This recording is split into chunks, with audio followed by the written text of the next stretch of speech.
The attic loomed above me like a cavern of forgotten memories, the dust floating in the air as if time itself had shed its skin. In that dimly lit space, I found the old tape, its label faded but unmistakably marked with my father's handwriting. My hands trembled as I picked it up, the weight of it feeling both heavy and strangely liberating. Settling the tape into the old player, the screen flickered to life, showing scenes from a long-forgotten family gathering, smiles that now seemed like ghosts haunting the edges of my memory. There was laughter, the tinkling sound of glasses being raised, and then a soft-spoken conversation between my parents captured by the camera they never knew was on. I thought we were done with this, my sister's voice crackled through the speakers, her tone laced with the secret that hung heavily between us for years. It was better this way, she had said, her image grainy but her betrayal vivid. Her words twisted through my mind like a knife, shattering the fragile family portrait I had held dear. Confusion melded with anger as I watched my parents, their faces young and carefree, discussing something pivotal that had been denied to me, the real contents of their will, the truth about our inheritance. This was no ordinary family video, this was the unedited version of our lives, one I wasn't meant to see. We must ensure the children are taken care of equally. My father's voice resonated from the past, his intentions clear, yet reality had been rewritten. After their passing, my trust in my sister's actions had been complete, she had managed all the affairs, yet here I was, unearthing a betrayal deeper than any wound I had known. The emotions pulled me under, waves of fury and heartbreak crashing over me as I tried to reconcile the loving sister I thought I knew with the woman I now saw on this screen, a mastermind in her own right, orchestrating a deception from the shadows. How could you do this? I whispered to the empty room, hoping the walls would answer, but they remained silent. The story revealed itself further with each passing frame, a narrative of deceit laid bare in the dialogue between my parents and my sister during that fateful evening. In stark contrast to the joyous backdrop of a family event, their conversation about the inheritance was one of life-altering decisions, a legacy I never received my rightful share of. I remembered the struggles I faced after their passing, the financial instability, the weight of obligations I had tackled alone, never once realizing the assets that had vanished into the void of my sister's treachery. And all the while, she smiled, her demeanor unblemished by the truth buried beneath. The video ended, leaving me in a silence that rang louder than any outburst of anger I could muster. The betrayal was complete, yet I felt something more, an opportunity. An opportunity for justice, to set things right, to confront what had been wronged. I stood there, the tape in hand, energy coursing through me anew. My mind raced with the possibilities, the ways this truth could unravel her carefully constructed facade. Would she crumble under its weight? Would she deny, manipulate, twist her way out once more? I have something to show you, I could hear myself say, rehearsing the confrontation that would come. The lies, the deceit, all of it ends today, Sarah. As the sun began its descent outside, I knew my journey was just beginning. A journey of confrontation, where the past would clash with the present in a battle of right versus wrong. I took a deep breath and exhaled slowly, determination settling into the creases of my skin like an armor I hadn't known I possessed. The truth was now a weapon, and I intended to wield it with all the justice it deserved. The room felt heavier than before, the weight of revelation hanging thick in the air. The tape lay on the table like an artifact of a bygone era, yet its significance was as fresh as the sting of betrayal in my chest. 1,000 thoughts raced through my mind, each louder than the last. How had I been so blind? How long had she planned this? And most pressingly, what was I going to do next? That evening, as I sat alone in my living room, memories of Sarah and me as children floated into my consciousness, unbidden. I saw us playing in the backyard, making mud pies, and giggling as we plotted harmless pranks against our unsuspecting parents. Back then, we were inseparable, she was my confidant, my ally in all things. The thought of her deceiving me on such a scale felt like a betrayal by my own reflection. I needed to confront her, but every scenario I played out in my mind ended in anger and tears.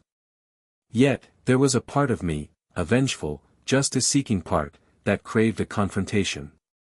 I wanted her to see the hurt she had caused, to feel even a fraction of the betrayal that coiled in my heart like a serpent. I picked up the phone, my fingers hovering over her contact, hesitating before I finally pressed call. Each ring echoed in the silence of my house, my heart matching its rhythm beat for beat. When she answered, her voice was light, cheerful even, as she asked how I was doing. "Sarah," I said, my voice steady, a stark contrast to the turmoil inside. "We need to talk. It's important." There was a pause. "Of course, is everything okay?" "I'd prefer to speak in person," I replied, evading her question. "Can you come over tomorrow?" "Sure," she agreed, though I could hear the question in her voice. "I'll be there around noon." The next day felt like an eternity as I waited for her arrival. I busied myself with chores that held little meaning, my mind always drifting back to how our conversation might unfold. As the minutes ticked by, anticipation coiled tighter within me. When the doorbell finally rang, it startled me out of my thoughts. I took a deep breath, steeling myself for the encounter. As I opened the door, there she stood, my sister, looking as composed as always, a soft smile playing on her lips. It was that same smile that now seemed like a mask hiding something sinister. "Come in," I offered, stepping aside to let her pass. She walked in, her eyes scanning the room, perhaps sensing the tension that lay just beneath the surface. "What's going on? You sounded different last night," she said, settling into the couch. Her concern seemed genuine, but now everything she did felt like a performance. I sat down opposite her, the worn VHS tape and a small portable player on the table before us. I watched her eyes flick to it, curiosity alight in them. "Sarah, do you remember this?" I asked, gesturing to the tape. She squinted, then shook her head. "No, should I?" I nodded, pressing play without another word. The screen flickered, and the past came rushing forward, spilling across the screen. I watched her face as the scenes played out, her initial confusion giving way to recognition. Her expression tightened, the muscles in her jaw clenching as if to brace herself against accusations yet unspoken. "Where did you find this?" she asked, her voice a whisper now, almost lost beneath the drone of the old video player. "In the attic," I replied, my voice sharper than I intended. "Buried under years of dust and deceit." Her eyes darted to mine, and for a moment, I saw the flicker of something, fear, perhaps. Or was it regret? But it was gone too quickly to interpret. "This doesn't change anything," she started, her voice tinged with a defensive edge. "We did what we thought was best." "We?" I interrupted, my anger rising to the surface. "You mean you did what you thought was best, for you?" I paused the tape, the room falling into silence again, filled only by the unspoken words between us. "Why, Sarah? Why would you do this to me, to us?" She rubbed her temples, an old habit she had whenever she felt cornered. "It wasn't meant to be like this," she finally said. "After they passed, the debts, the uncertainty, it all just spiraled. I was trying to protect us, to keep things stable." "Stable?" The word felt like acid on my tongue. "You kept everything stable for yourself. You took their inheritance, all of it. You left me with nothing." Tears glistened in her eyes. "I was going to tell you, I swear. But once it started, it was like quicksand, and I didn't know how to stop without losing everything." "And you thought lying to me was the solution?" My voice cracked, the weight of years of being kept in the dark pressing down on me, demanding to be released. "We could have figured it out together, but you chose to do it alone. You chose, yourself." Her silence was damning, an admission more potent than words. In that quiet space, the reality of her choices hung between us, an insurmountable chasm of deceit and mistrust. "I don't know what to say," she admitted, her voice small and broken. "What do you want me to do?" It was a question I hadn't fully considered.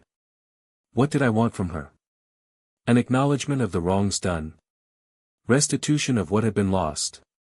Or simply, the truth, the raw, unvarnished truth of her actions and their impact on my life. I want you to make this right, I finally said, the words heavy with the weight of the demand they carried. I want the truth, Sarah. All of it. She nodded slowly, understanding dawning in her eyes, though the path ahead was uncertain. Whether she was ready to face the consequences of her past was yet to be seen, but I knew one thing for certain, the story was far from over. As she nodded, a silence settled between us that was thick with the weight of what needed to be revealed. For a moment, I thought I saw a flicker of the sister I once knew, buried beneath layers of deception and regret. But now was not the time for nostalgia, it was a time for truth. Sarah shifted uncomfortably on the sofa, the air around her buzzing with a nervous energy. Her eyes avoided mine, instead tracing invisible patterns on the rug beneath her feet. It was clear this wasn't a conversation she wanted to have, but it was the one we both needed.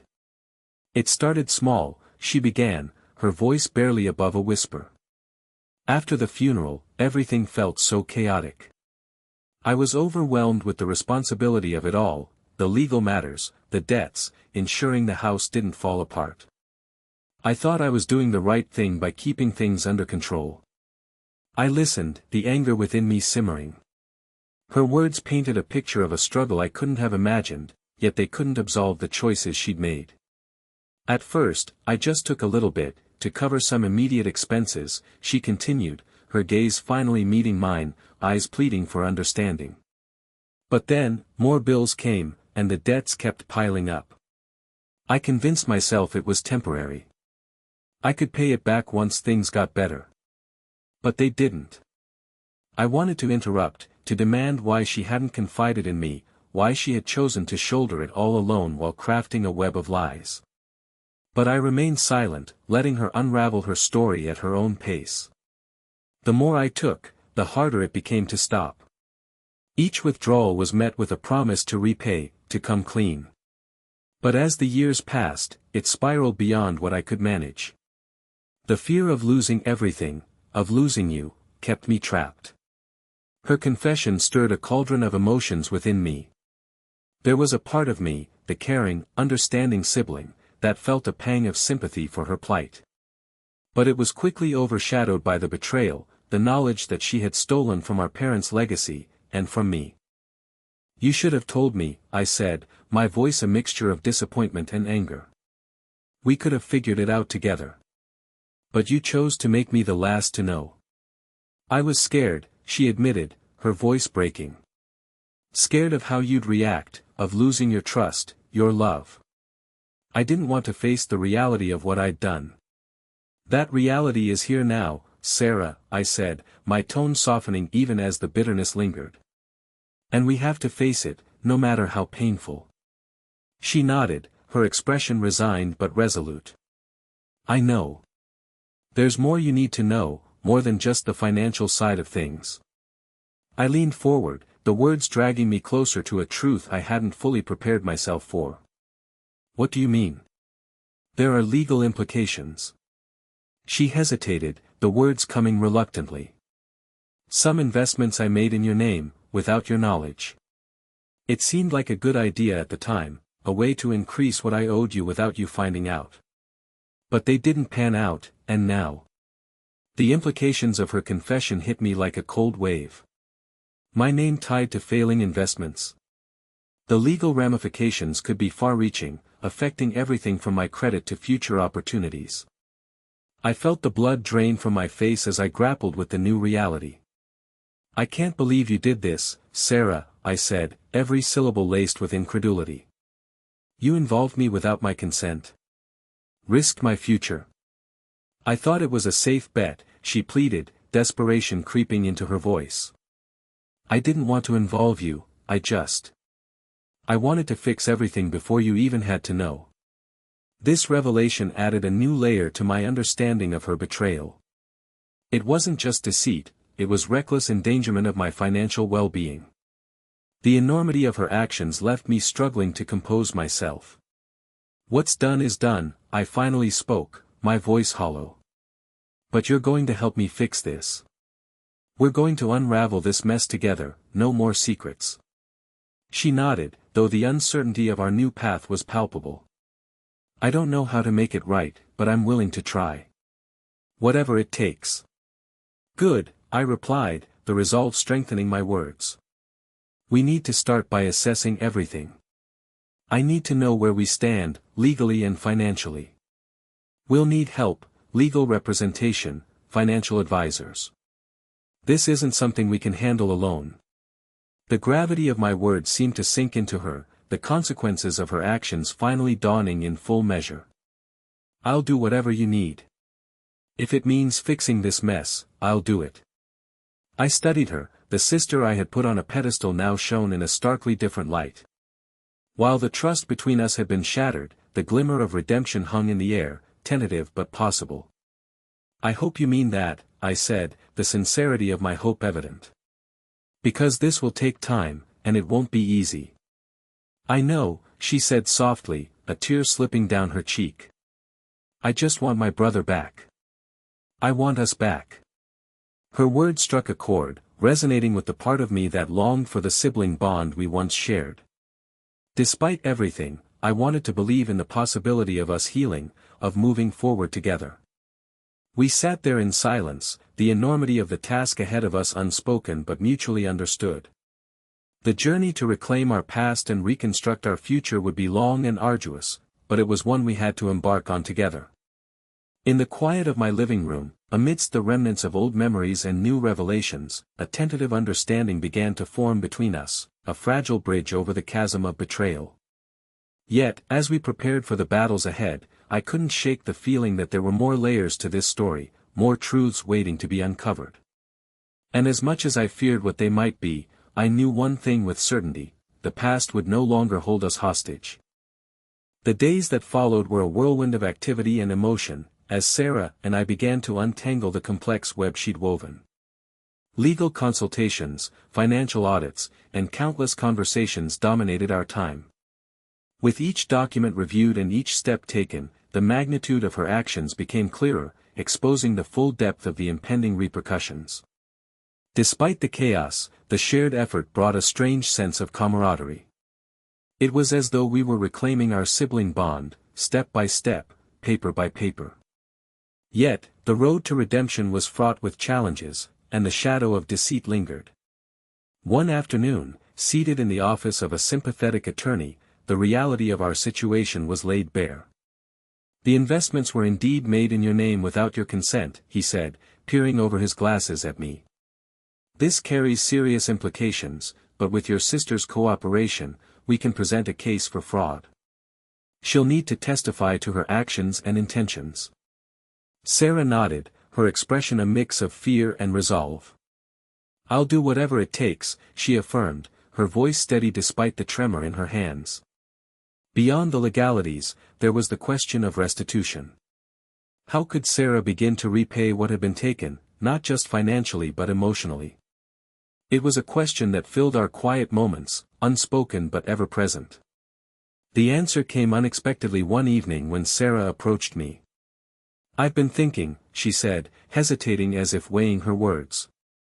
About what I can do to make this right, beyond the legal stuff. I looked up from the stack of paperwork, my interest piqued. Go on. I've decided to sell the house, she announced, her voice gaining strength with conviction. It's more than I need, and the proceeds can go towards repaying what I owe you. It's a start. Her proposal took me by surprise. The house, our parents' house, was filled with memories, but it was also the symbol of the life she had built on deception. Her willingness to let it go spoke volumes of her commitment to making amends. That's a big step, Sarah, I said, genuinely moved. Are you sure? Yes, she replied, a determined glint in her eye. It's time to let go of the past, of what's been built on lies. I can't move forward while holding on to it. The decision marked a turning point, a tangible expression of her desire to right the wrongs of the past. It was the beginning of a new chapter, one where accountability and healing could coexist. In the following weeks, the house was listed and soon found a buyer. As the sale proceeds were transferred, a weight seemed to lift from us both, replaced by a tentative sense of relief and hope. Amidst the legal proceedings and financial adjustments, our conversations turned more personal. We spoke of our childhood, of the dreams we had once shared and those that had been interrupted by the rift. It was during one of these talks that Sarah asked a question that pierced the heart of the matter. "Do you think we can ever truly get back to the way we were?" she asked, her voice carrying the vulnerability of someone seeking forgiveness not just from others, but from herself. I considered her question, the complexity of our journey swirling in my mind. Trust, once broken, is a fragile thing to rebuild. Yet, in the effort she had shown, in the willingness to expose her misdeeds to the light and make reparations, I saw the potential for new beginnings. "We can't go back to the way we were," I began, choosing my words carefully. "But maybe that's a good thing. We're not those kids in the backyard anymore. We've changed. But we can build something new, something better." She nodded, tears glistening in her eyes. This time they were not tears of guilt or sorrow, but of acceptance and hope. "I'd like that," she whispered. The final step in our journey took place in a courtroom, where Sarah stood bravely before a judge and recounted her misdeeds. It was a cathartic moment, not just for her, but for both of us. Her testimony was a public acknowledgement of the wrongdoing, a necessary step towards closure. The court's decision was lenient, recognizing her efforts to make amends and the impact of her actions on both our lives. When the judge concluded, there was a sense of resolution in the room, a recognition that justice, though imperfect, had been served. As we left the courthouse, a crisp breeze swept through the city streets, carrying with it the scent of fresh beginnings. Sarah and I walked side by side, no longer burdened by the secrets that had once weighed us down. We paused on the steps, taking in the moment. "What now?" she asked, a smile playing on her lips despite the tears that had yet to fully dry. I turned to her, my heart light with the promise of what lay ahead. "Now, we live. We forgive, and we move forward." Her smile broadened, and for the first time in years, it felt untainted by the shadows of the past. We stood there for a while, feeling the warmth of the sun as it began to set, casting a golden hue over our path forward. In that moment, I felt the beginnings of something new, a sense of wholeness where there had once been fracture, of hope where there had been despair. We had journeyed through the darkness, and while the scars remained, they no longer defined us. Together, we stepped into a future untethered from the past, guided by lessons learned and the strength found in forgiveness and love. It was a new beginning, the beginning of a story not yet written but brimming with possibility.